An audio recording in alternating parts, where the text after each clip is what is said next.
तर बघा, आजचा जो आपला टॉपिक आहे तो म्हणजे second world war. Second world war मध्ये काय झालं हे आपल्याला बघायचं आहे. तर बघा, सेकंड वर्ल्ड वॉर बघत असताना आपल्याला माहिती आहे सेकंड वर्ल्ड वॉरचं मुख्य कारण जो आहे हे ट्रिटी ऑफ वर्साय ठरली. ट्रिटी ऑफ वर्साय हे 29 जुलै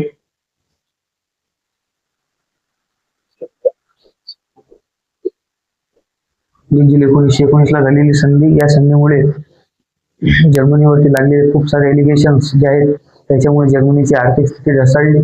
आणि तसं बघायला गेलं तर 1929 मध्ये आलेली जागतिक महामंदी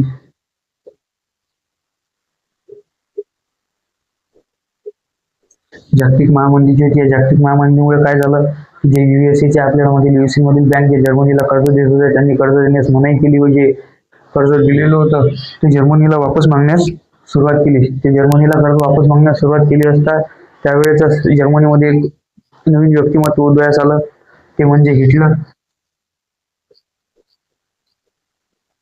हा हिटलर उदयास येत असताना काय झालं तर हिटलर जो आहे हा हा जर्मनीच्या सैन्यातील एक छोटासा सैनिक. जर बघायचं झालं तर याची विचारधारा जी आहे ते एक वेगळी विचारधारा होती. हा बघायचं झालं तर याला नाझीवादाचा जनक असं म्हणतात.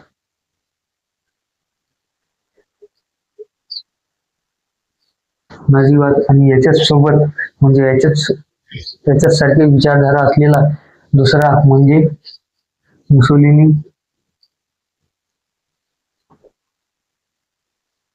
मुसोलिनी त्याची जी आहे ते फाशीवाद.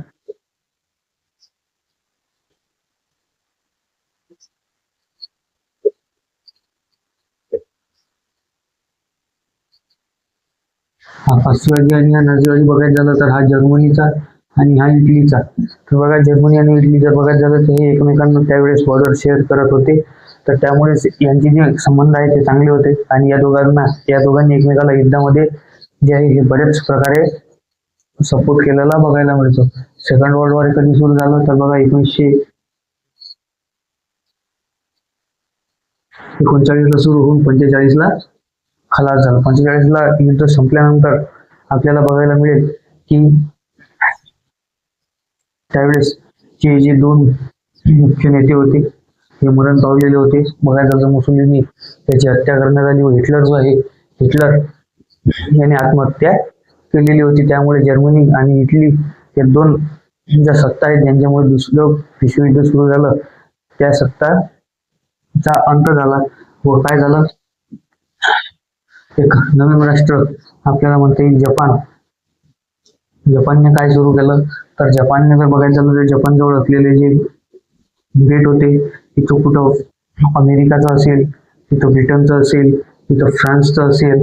तर काय झालं तर जपानने सुद्धा त्याची सीमा जी आहे अशा प्रकारे जो चायनाचा भाग आहे, चायनाचा दक्षिण भाग आहे, दक्षिण भागातील चायनाच्या सीमा ज्या आहेत ह्या स्वतःमध्ये जोडण्यास सुरुवात केली. व बघता बघता 1942 पर्यंत पूर्ण चायना ऑक्युपाय करून घेतला. तर जपानने पूर्ण चायना ऑक्युपाय करून घेतल्यामुळे काय झालं तर बघायचं झालं तर इथले जे युरोपियन नेशन्स होते, जे फ्रान्स असेल, इटली असेल किंवा रशिया असेल, यांना एका प्रकारची भीती वाटू लागली की आता काय होणार. तर यांनी एक गट बनवला. त्या गटाचं नाव ऍक्सेस पॉवर. त्या ऍक्सेस पॉवरने जपानला समजून सांगण्याचा प्रयत्न केला पण जपान ऐकण्यास तयार नाही. तर जपान वरती ॲडवा आणि लिटिल बॉम्ब टाकून युद्ध समाप्त करण्यात आलं. ॲडमॅन आणि लिटिल बॉम्ब टाकले असतात बघायचं झालं ते दोन शहर हिरोशिमा नागासाकी इथे अजूनही जीवनसृष्टी विस्कळलेली आपल्याला बघायला मिळते. आणि जगातील पहिला अणुबॉम्बचा प्रयोग हा युएसएने जपानवरती केलेला आहे. आणि बघायला झालं तर दुसरं विश्वयुद्धामध्ये सर्वात घातक तयार झालेली गोष्ट म्हणजे अणुबॉम्ब हे ग्राह्य धरले जाते. बघायला झालं तर भारतामध्ये अणुबॉम्ब बनवण्यासाठी भारताला खूप वेळ लागला. पण भारतामध्ये कधी बनले हे तुम्ही लक्षात ठेवत चला. 1971 ते 72 आपल्याला म्हणता येईल या काळामध्ये भारत हा न्यूक्लिअर पॉवर नेशन होता. बट भारताने जो आहे न्यूक्लिअर जो आहे हा बॉम्ब बनवण्यासाठी तयार न केला असून त्याच्यासाठी तयार केलेला होता.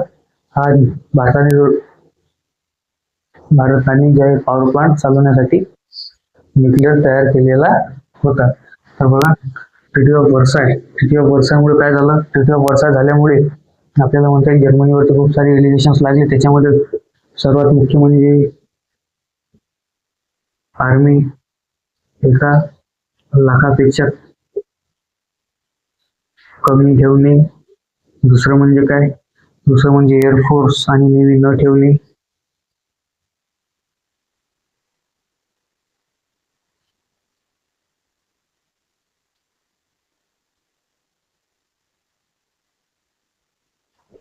एअरफोर्स आणि नेव्ही न ठेवणे. आणि तिसरं काय आहे, तिसरं जे आहे, युद्धामध्ये झालेल्या सर्व देशांची भरपाई ही जर्मनीने करावी. तसं बघायचं झालं तर पहिलं विश्वयुद्ध जे आहे हे ऑस्ट्रो हंगेरियन एम्पायरमुळे सुरू झालं.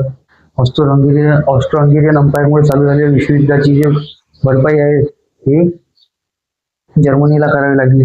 आणि 1923ला जो आहे हा हिटलरचा उदय झाला. हिटलरचा उदय झाल्यानंतर जे आहे हिटलरने काय केलं, तर हिटलरने सत्तेवरती येण्याचा प्रयत्न केला, पण हिटलरला धरून कैदेत टाकण्यात आलं. त्यानंतर काय झालं, 1929ला हिटलर हा सत्तेवरती आला. त्याने सत्ता सांभाळली. याने किंवा वर्षाचे उल्लंघन करून याने आर्मी ठेवण्यास सुरुवात केली. एअरफोर्स बनवली, नेव्ही बनवली, आणि बनवलीच नव्हे तर खूप मोठ्या प्रमाणावरती बनवल्यामुळे काय झालं, तर बाकीच्या देशांना जर्मनीची भीती वाटायला लागली की आपण ज्याच्यावरती लागलेले एलिगेशन्स आहेत त्याच्यामुळे हा आपल्यावरती काही ना काही ऍक्शन घेणारच. आणि तसंच झालं. जे फ्रान्स आहे, फ्रान्सवरती जर्मनीने सर्वात पहिला हमला जो आहे हा फ्रान्सवरती केला. फ्रान्सवरती हमला केला. फ्रान्स एका दिवसामध्ये जिंकून घेतले व ते रशियाला देऊन रशियाहून अन्नधान्य घेतले. तसं बघायचं झालं तर रशिया आणि जर्मनी हे दोन्ही देश खूप वेगवेगळ्या विचारधारेचे होते. बट यांचा जो रशियाला जो फ्रीमध्ये मिळत असलेला फ्रान्स आणि जर्मनीला गरज असलेला अन्नधान्य, त्याच्यामुळे या दोघांनी संधी केली व या संधीचा परिणाम आपल्याला म्हणता येईल फ्रान्स काही वेळ रशियाच्या ताब्यात राहिलं. त्यानंतर फ्रान्स हे पुन्हा उठून उभं राहिलं. आणि बघायचं झालं तर जर्मनीवरती जे आहे हे खूप साऱ्या बाजूने आक्रमण होण्यास सुरुवात झाली. जर्मनीने डबल फ्रान्स एका दिवसामध्ये जिंकून घेतलं. ब्रिटन 15 दिवसामध्ये जिंकून घेतलं. व काय झालं की जो आहे इटलीचा मुसोलिनी होता, इटलीचा मुसोलिनी जो होता याची हत्या करण्यात आली. व याची हत्या झाल्यानंतर आपल्याला म्हणता येईल हिटलरच्या मृत्यूची बातमी ही जगासमोर आली. हिटलरच्या आत्महत्येची बाबी जगासमोर आल्यानंतर जर्मन सैन्याने माघार घेण्यास सुरुवात केली व तिकडले जे युद्ध आहे हे थांबले. व तिकडे जे आहे हा जपान हा थांबत नव्हता. हा एशियावरती जो आहे हा एशियामध्ये पुढे जात होता. तर याला थांबवण्यासाठी युएसएने काय केलं, तर युएसएने हिरोशिमा नागासाकी वरती आपल्याला 2 अणुबॉम्ब टाकलेले बघायला मिळतात. त्या अणुबॉम्ब टाकल्यामुळे बघायचं झालं तर जपानमधील खूप सारी जनता ही मृत्युमुखी पडली. याच्यामध्ये बघायचं झालं तर जवळपास जे आकडे त्यावेळेचे होते त्यानुसार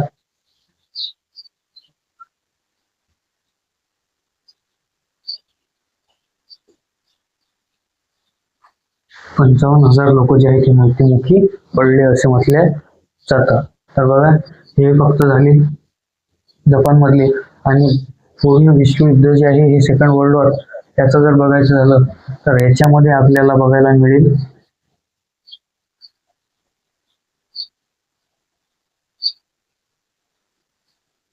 1.47 कोटी जे लोक आहेत ते मृत्युमुखी पडले.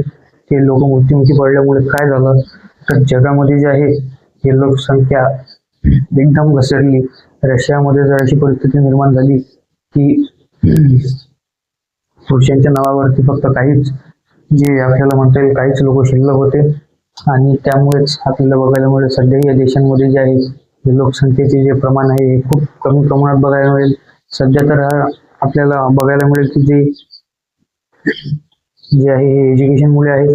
बट त्यावेळेस जी लोकसंख्या, जगाची लोकसंख्या 1.47 कोटी जे मृत्युमुखी पडली, ही त्यावेळेसच्या जगाच्या संख्येच्या जवळपास 25% लोक जे आहे ते मृत्युमुखी पडले. आणि तसंच बघायचं झालं तर हे फक्त सैनिकांचा मृत्यू झाले. या युद्धामध्ये झालेले जे सामान्य नागरिक आहेत त्यांचे मृत्यू कुठेही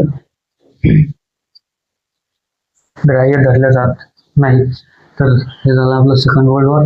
भेटू नेक्स्ट लेक्चरमध्ये. जय हिंद, जय भारत.